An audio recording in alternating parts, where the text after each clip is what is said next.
Hello everyone, আজকে তোমাদের সাথে শেয়ার করব আমের আচার কিভাবে তৈরি করছি সেটা তোমরা দেখে নাও।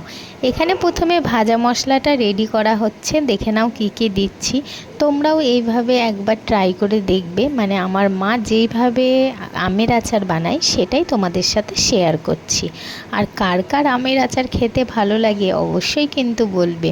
আর সত্যি কথা বলতে এই সময়টায় কিন্তু প্রত্যেকের ঘরে ঘরেই আমের আচার কিন্তু হয়।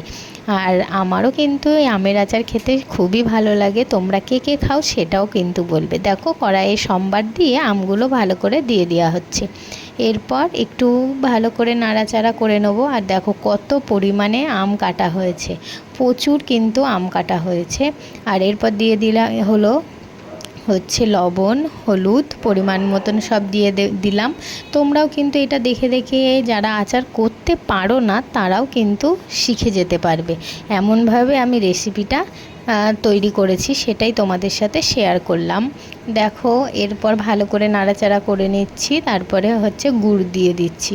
তবে আমের আচারে যদি আটি থাকে, মানে বার টাইপের যদি থাকে, সেই আটিগুলো কিন্তু খেতে সত্যিই খুবই ভালো লাগে।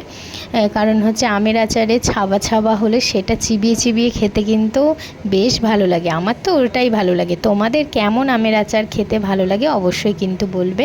এদিকে দেখো আমার আমের আচার পুরো রেডি। এরপর লাস্টে হচ্ছে ভাজা মশলাটা দিয়ে দেওয়া হচ্ছে। আর তোমাদের এই ভিডিওটা কেমন লাগলো তোমরা কিন্তু অবশ্যই বলবে। আর তোমরা যদি আরও কোনো রকম রেসিপি জানতে চাও সেটাও কমেন্ট করে জানাবে।